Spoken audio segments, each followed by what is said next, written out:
Ready? Yeah. Do you guys think you're ready for sex? Are some of you already having sex? Are you truly ready? Abstinence is the only way to guarantee that a teen can avoid pregnancy and STDs. Many teens find abstinence has other social, emotional, and health benefits. Teen abstinence consists of not engaging in sexual intercourse or sex play of any kind beyond hugging and light kissing. 73% of teens believe that it is not embarrassing to be a virgin.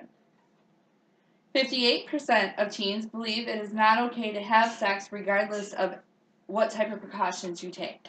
67% of teens who have had sex believe that they should have waited.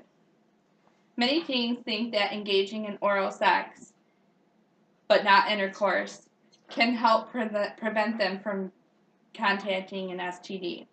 This is not true. Oral sex can spread STDs.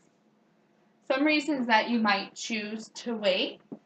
Waiting until you feel ready and have an emotional and physical sound relationship with a person. Waiting for the right person. Avoiding STDs. Not feeling the responsibility of being a parent yet.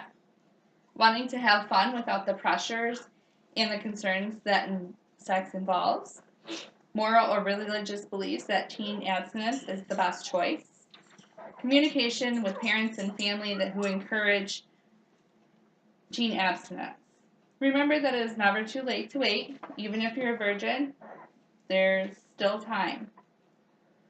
Benefits of waiting. You can avoid sexually transmitted diseases, unplanned pregnancies, not getting a bad reputation at school, avoid some emotional consequences that follow sex if the relationship doesn't work out, including hurt feelings, loneliness, used, angry, or depressed. Because it causes better relationships in your life if you wait. Couples who wait have sex. Couples who wait to have sex have healthier relationships, more trusting relationships. And if they marry, they are less likely to divorce. And they generally have better sex lives in the future. Teen girls who abstain from sex until they are older and limit their sexual partners are less likely to develop cervical cancer or become infertile. Unlike other forms of birth control, abstinence costs nothing and has no effects. Some things you should consider. Be clear with yourself about why you're making your decision. Whether you choose to have sex or you choose to remain abstinent, make sure that you understand why you make that choice. Set limits for yourself before you get into a sexual situation. Avoid situations that may make abstinence difficult. Do not drink alcohol because it can alter your mind. Find different outlets of energy, sports, music, art, school. Tell your friends, and especially people who you're dating, what your standards and limits are. Focus on the non-sexual side of your romance, such as talking, common interests, and going out on dates. Spend time with people who support your beliefs. Decide ahead of time how you will act in a compromising situation, including how you will say no. Remember that no one that cares about you will pressure you into having sex. No one should ever use sex to get things that they want. Some people have even been known to cause pregnancies on purpose to trap the person they're scared of losing. Here are some facts that you should know. When it comes to STD and pregnancy, if you've taken your clothes off and had skin-on-skin contact with another person, you are at risk. As of February 2013, 20 million new STDs occur every year. Nearly 50% of the STDs are in young people between the ages of 15 and 24. 20% of people in the United States have an STD. In the United States, 1 out of 4 sexually active teens become infected with an STD every year. 1 in 2 sexually active young people will get an STD by the age of 25. Most people with STDs don't even know they have them. The only way to know for sure is to be tested. Left untreated, some STDs can increase your risk of getting cancer or becoming infertile. More than 50% of sexually active people will develop a case of HPV some point during their lives. More than 101 million people in the United States have an STD.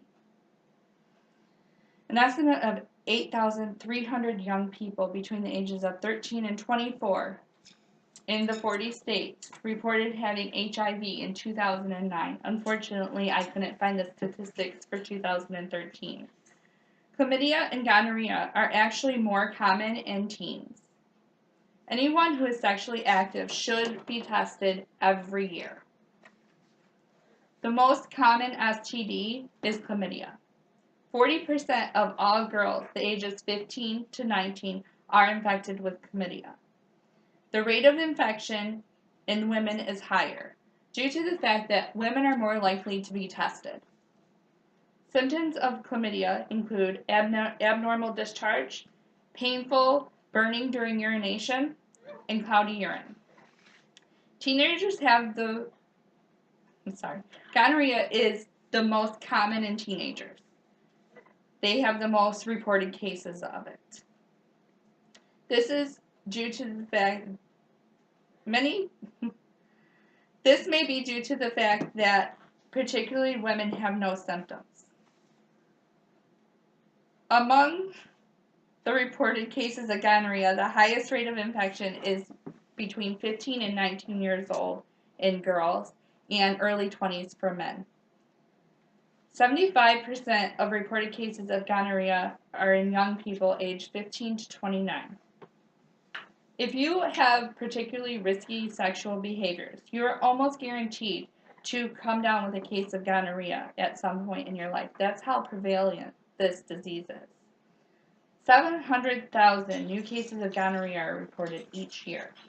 Symptoms of gonorrhea include burning and swollen glands in the throat due to oral sex, can spread into your eyes, burning when urinating, painful swollen testicles, green and yellow discharge from the penis.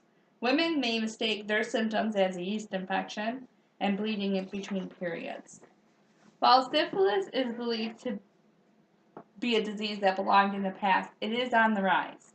The highest rate of syphilis is between 20 and 25.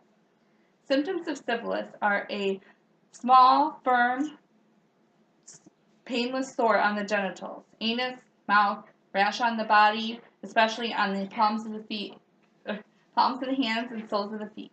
1 out of 5 people in the United States have genital herpes. 80% of those with genital herpes do not know they have them because they haven't been tested. Symptoms of herpes, sores on the genitals, especially one that periodically reoccurs. There is no cure for herpes. There is treatment available to help keep the case under control and to help prevent from spreading to your partners. HPV is the most common in 14 to 19-year-olds. It accounts for about half of the STDs in teenagers. This means that out of all of the STDs, of all the reported cases, half of those cases are HPV. It is the most common in the United States right now. Rates of HPV in young teens are 40%, only 15% in adults. Up to 15% of the sexually active teenage girls, have the HPV strain that can lead to cervical cancer.